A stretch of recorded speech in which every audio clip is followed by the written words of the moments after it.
Bienvenidos a un nuevo análisis a fondo. Hoy tenemos sobre la mesa una misión que, francamente, me parece fascinante. Y muy compleja, la verdad. Mucho. Vamos a adentrarnos en la mente, el mundo emocional y las heridas más profundas de uno de los antagonistas más increíbles de la ficción y del anime. Hablamos de Madara Uchiha. Una figura absolutamente central en el universo de Naruto. Exacto. Pero a ver, no vamos a hacer el típico repaso de sus batallas o técnicas. Hoy vamos un paso más allá. Hemos cruzado los datos biográficos de este personaje con una pila de textos clínicos del mundo real. Sí, tenemos sobre la mesa literatura médica sobre el trastorno por estrés postraumático. Y estudios sobre cómo el cuerpo procesa el dolor continuado. También textos de psicología existencial sobre la negación de la muerte e incluso conceptos de Carl Jung sobre la sombra. Tela. Vale, vamos a desgranar esto. Porque a veces se nos olvida que la ficción, cuando está bien escrita, nos pone delante un espejo perfecto para diseccionar el dolor humano y nuestros mecanismos de defensa más extremos. Es un terreno increíble para explorar. Y creo que es vital establecer desde el primer minuto que el objetivo de hoy no es resumir quién ganó qué pelea. Claro, nada de power scalings hoy. Exacto. Lo que nos convoca aquí es diagnosticar el sufrimiento de Madara, para entender una verdad universal muy cruda, y es que nadie, absolutamente nadie, nace desconectado del mundo. Nadie nace siendo un villano. Así es. Vamos a rastrear la vida de un hombre que en su juventud creía de forma genuina en la paz. Queremos entender en qué momento exacto se rompió, cómo sus vivencias transformaron a un idealista en alguien emocionalmente acorazado. ¿Y por qué su cerebro dejó de percibir el mundo exterior como un lugar seguro? Ese me parece el punto de partida perfecto. Totalmente. Pues para entender esa ruptura tenemos que viajar a sus orígenes, a una etapa que en la historia se conoce como la era de los estados guerreros. Una época muy oscura. Imagínate, pongámonos en situación. No hablamos de una guerra moderna. Hablamos de un periodo de carnicería constante entre clanes mercenarios. Es un mundo donde la esperanza de vida es ridícula. Porque los niños son enviados al frente. En cuanto pueden sostener un arma, ya están luchando. La muerte no es un evento trágico y aislado en ese mundo, es el desayuno de cada vida. Madara crece viendo morir a sus hermanos, uno tras otro, a manos de clanes rivales. Fíjate en el impacto psicológico de eso. Es que, imagina lo que es ser un niño, y que tu cotidianidad sea literalmente enterrar a tu familia. Si tomamos ese entorno y lo pasamos por el filtro de la psiquiatría moderna, los textos clínicos sobre el trauma son demoledores. Un entorno donde tus vínculos afectivos principales pueden desaparecer de forma violenta en cualquier momento, cualquier día de la semana, no te deja una herida aislada. No es algo que se cure con el tiempo. Para nada. Lo que genera es una acumulación sistemática de pérdidas traumáticas que un cerebro infantil no tiene capacidad de procesar. Ya. La literatura médica nos explica que en situaciones normales, nuestros lóbulos frontales actúan como un director de orquesta, amortiguan el impacto emocional, lo contextualizan y nos calman. Vale. Pero cuando el impacto sensorial y visceral de la guerra es demasiado intenso, recurrente y prolongado, Se colapsa. hay un apagón literal. El cerebro racional pierde esa capacidad de frenar a la amígdala, que es nuestro centro del miedo. Madara desarrolla una estructura psicológica orientada únicamente a anticipar la amenaza. Es decir, para que quien nos escucha lo visualice mejor, es como vivir en una casa donde la alarma de incendio suena constantemente, día y noche, a un volumen ensordecedor. Esa es muy buena analogía. El primer día te asustas y buscas el fuego. El segundo día no duermes. Pero al cabo de unos años, tu cerebro asume que el estado de incendio es la única realidad posible en el universo. Exacto. Ya no existen los momentos de paz. Lo que la gente llama paz son solo pausas tensas entre un incendio y el siguiente.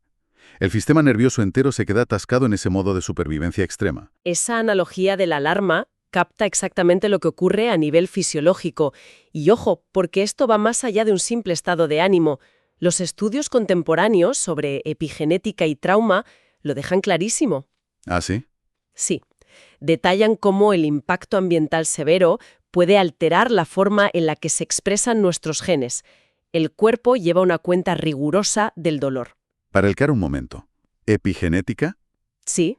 Para que nos entendamos sin jerga médica, ¿te refieres a que el dolor y el trauma de perder a su familia literalmente reescriben su biología? ¿Su cuerpo muta para sobrevivir? En términos sencillos, sí. La genética te da las teclas del piano, pero la epigenética decide qué melodía se toca. En un entorno de amenaza letal constante, el cuerpo enciende los interruptores genéticos de la hipervigilancia y apaga los de la relajación. ¡Qué barbaridad! Madara desarrolla una visión trágica y hostil del mundo, no porque sea alguien malvado por naturaleza, sino porque su biología entera se ha adaptado para operar en el infierno. Cuando la guerra se normaliza tanto, la desconfianza es lo que te mantiene respirando un día más. Claro, mostrar vulnerabilidad es un lujo que no te puedes permitir. Para una mente cincelada en esa fragua, confiar en un extraño no es un error de juicio, es un suicidio. Se forja así su herida central. La creencia interna de que el mundo, tal como es, siempre va a destruir lo que amas. Exactamente esa. Y lo fascinante de la historia es que, justo cuando parece que esa oscuridad es total, la narrativa nos mete un rayo de luz increíblemente poético. En medio de toda esa paranoia, un joven Madara conoce a Hashirama Senju a las orillas de un río. Un encuentro que lo cambia todo. Totalmente. Hashirama pertenece a un clan rival, pero al principio ninguno lo sabe. Lo que empieza como una rivalidad inocente, ya sabes, dos niños intentando que unas piedras reboten sobre el agua hasta llegar a la otra orilla, se convierte en el vínculo más importante de su vida. Se vuelven espejos el uno del otro. Sí. Y lo más loco es que se atreven a soñar. Comparten una visión que en su época sonaba locura. Construir una aldea segura donde los niños no tengan que masacrarse entre ellos. Una utopía en ese momento. Pero tras años de sangre y sacrificio, contra todo pronóstico, lo logran. Fundan la aldea de Konohagakure. Es un triunfo monumental de la diplomacia sobre la guerra. Lo fascinante aquí es analizar la dinámica de esa amistad desde la teoría del apego. A ver, La psicología clínica clasifica cómo nos vinculamos basándonos en nuestras primeras experiencias. En el caso de Madara, vemos una oscilación brutal. Por su crianza traumática, él opera casi siempre desde un estilo de apego evitativo. manteniendo las distancias. Claro. Es un mecanismo de defensa clásico donde depender emocionalmente de otro se codifica en el cerebro como una debilidad imperdonable que te costará la vida. Construyes muros inmensos para que nadie entre. A ver, tradúceme la otra parte de la ecuación. Porque se construye muros, ¿cómo logra formar ese vínculo tan fuerte con Hashirama sin que su cerebro colapse por el miedo? Ahí radica el núcleo del drama clínico. Cuando Madara experimenta ese vínculo auténtico con Hashirama, cuando ve que la paz podría ser real, sus muros ceden, pero se activa lo que llamamos un apego desorganizado. ¿Desorganizado? Es una paradoja emocional terrible. Por un lado, siente un anhelo profundo y una esperanza cegadora al estar cerca de alguien que le entiende. Pero, simultáneamente, su cerebro traumatizado reacciona con un terror absoluto. O sea, quiere acercarse pero le aterra. Eso es. El apego desorganizado ocurre cuando la persona que debería ser tu fuente de seguridad es también una fuente potencial de tu mayor miedo. Surge la esperanza, sí, pero viene encadenada al pánico paralizante de que en cualquier segundo esa persona le va a traicionar o se la van a arrebatar, como le pasó con sus hermanos. Madre mía, vivir así tiene que ser agotador. Lo es, un desgaste mental constante. Y la historia no le da tregua. La tragedia vuelve a golpear de una forma mucho más insidiosa.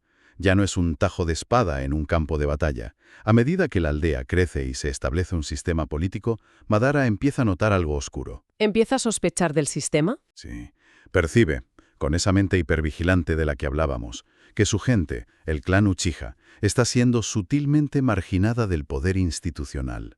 Las votaciones democráticas y las alianzas entre clanes empiezan a tejer una red que aísla a los suyos. Madara lo ve venir mucho antes que los demás. Ve que el sistema que construyeron para salvarles la vida se está convirtiendo en una jaula. Intenta advertir a su propio clan, les pide que abandonen la aldea con él, y su propio pueblo le da la espalda. Un golpe devastador. Lo tachan de belicista, de loco, de alguien anclado en los odios del pasado. Psicológicamente, ese rechazo es el punto de no retorno absoluto. Volvamos a esa mente traumatizada con apego desorganizado. Él hizo el esfuerzo sobrehumano de confiar en una estructura, en un sistema creado por los hombres. Contra todo su instinto natural. Y cuando observa la burocracia y la marginación, su cerebro hace clic. Para él, las instituciones son, por definición, inevitables instrumentos de injusticia. Confiar en un sistema donde tú no tienes el control total equivale a poner el cuello en la guillotina y esperar que no caiga la cuchilla. ¡Qué buena imagen! La paz real se percibe entonces como una ilusión temporal. Ya no es una victoria. Su mente la recodifica como una mentira piadosa, una simple tregua antes de la verdadera masacre. Confiar es exponerse a perderlo todo de nuevo. Al final, la ruptura de la confianza institucional destroza la confianza personal. Rompe su vínculo con Hashirama, porque Hashirama representa a la aldea, y al soltar esa última cuerda que lo unía a las personas, pierde la fe en la humanidad. Y cae al vacío. Exacto. Y aquí es donde se pone realmente interesante la evolución del personaje, porque da un giro que asusta. Madara abandona la aldea en la sombra, deja de perseguir el poder por pura supervivencia, y adopta un proyecto a largo plazo, a nivel planetario. Un proyecto radical. Desde fuera es monstruoso, pero desde su lógica traumatizada tiene todo el sentido. El plan del Tsukuyomi infinito. Su gran objetivo es proyectar una ilusión hipnótica a escala global para imponer un estado de paz mundial sustituyendo la realidad.